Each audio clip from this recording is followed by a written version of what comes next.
Blanket Metal Work, April 12, 2019. I just want to discuss about the alloying effect of steel if you're going to use for knife edge or edge tool. It's more go further to explain my previous video testing the 3V versus D6 versus Vanadis 4E and the result. And the result here, my point, I think it wasn't clear or about why Vanadis 4E at 65 Rockwell it suffered this much deformation. And my conclusion is it's weak. What's going on here? Let's look at the Vanadis 4E X4E literature here from the company. You can see from this graph, when you bend, let's say the edge is the bending strength. When it yield that means the plasticity happened. So at 65 Rockwell is right here, and now it bend a little bit, then it yield. It's ripple, roll, and then if it bends way too much, then it will fracture, but it did not get to the fracture point. But what puzzle here is what does the alloying effect do? Because when you're looking at these two lines, where the yield, which is the elasticity point down here, you can flex. If the edge bend a little bit, and below this amount, then it return back, spring back. That's why it's elastic. And then when you bend further than that, then it becomes plastic. That means it permanently change, it deform. But this line is very, actually it tells a lot of information here. It's kind of odd. And if you keep staring at it, you will see that the material, in this case steel, well, think of if it was 65, it make it glass, pretend it's glass. When you bend glass, it's not going to have plastic deformation. You're going to get fracture. Steel, hardened, high hardness, behave similarly. So this plastic deformation line here and this same gap distance between it's able to plasticity or move that much, that range, consistent to the hardness scale. That is something is not right, or something is by design. By design is that didn't deflect much or bend much, and then it just going to move. So when you have a bunch of alloy, that means then it will enable for the matrix or the composition of the matrix, one side and or other element, particle and everything in there move. But that is you yielded, and that's why you end up with deformation. The more proper or normal would be following this red. It should be the deformation line. I should go like this. In other words, it's elastic. It will bend, and then when it bend, and then it want to yield, the yield point at say like a 65, it's very close to the fracture line.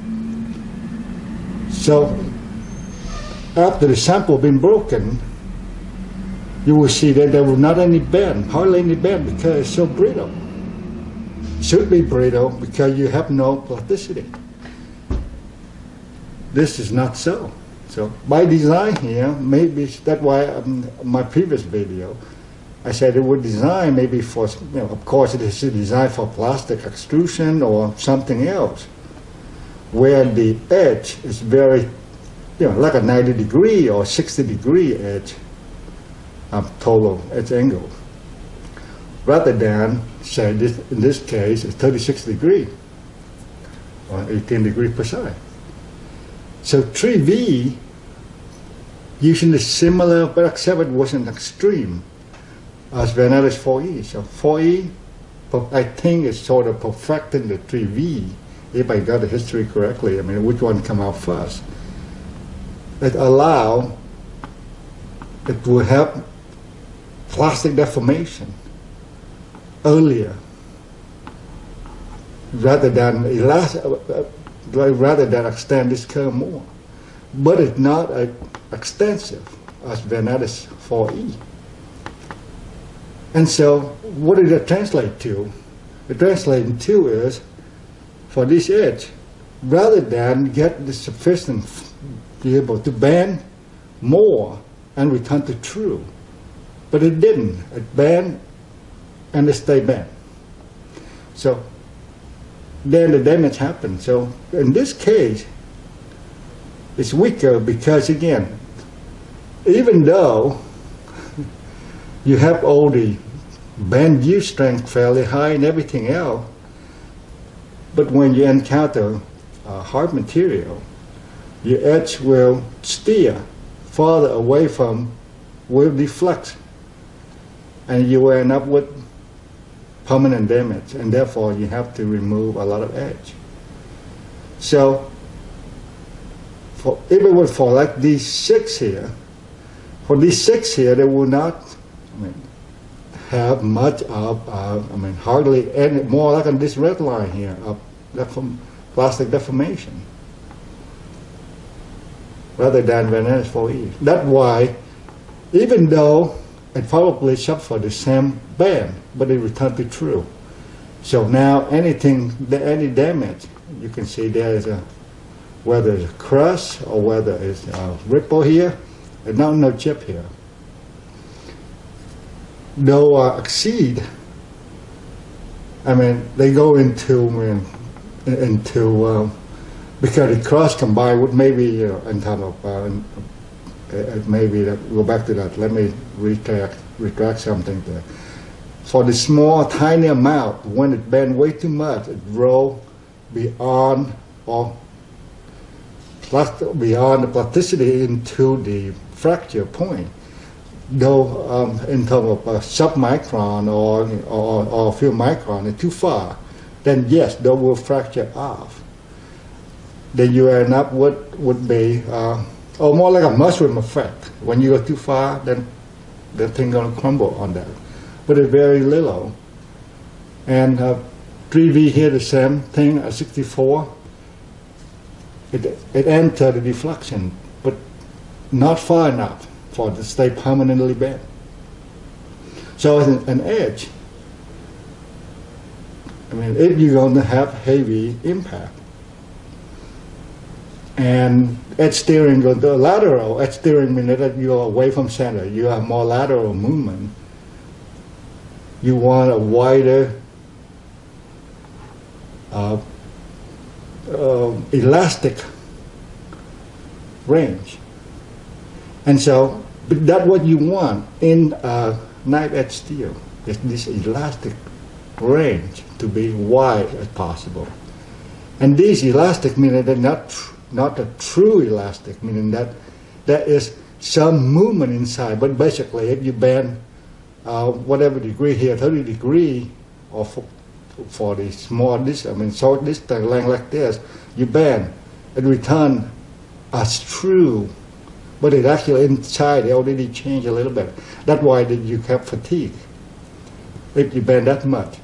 The true elastic meaning that if you can bend some degree and come back, and internally the matrix will stay the same. So if you have to detect that's why when you have like a spring, how many cycles can you do it before fatigue taking effect? Fatigue is about, even though you flex it, if things change inside, cumulative effect, that gives you the fatiguing, and then of course it slowly they build, they have nano crack, and then they propagate. True elastic, that means you can have more cycle without, I mean, by definition, a true or elastic range, meaning that you can flex as many times you want. I mean, supposed to be forever, but of course nothing forever, because the cosmic ray might hit it and it changes it. Anyway, but the key is you can have ridiculous or high cycle without fatigue. And when you have a knife edge, and when you talk about fatigue, that means when you go, let's say, a 3V at 64, would it able to flex up many times? I mean, of course, I think mine will, but I think most of the other heat treat, the conventional heat treat, I think the cycle is going to be short, the amount of time before, low count. And same thing for, like say, M4 at 64, conventional heat treat. That's why you have a very short lifespan, because again, the edge when they deflect, you have fatigue. But go back to that, to preserve, ideal for an edge is you have this elastic range here, so that when upon impact, it move and go back to itself.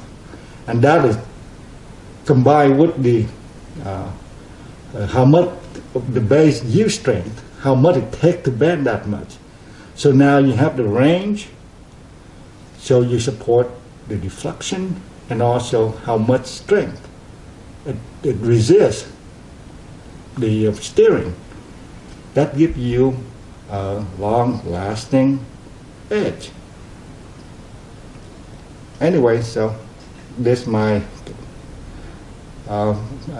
analysis, but what I have in mind, but I don't think it was clear in this video.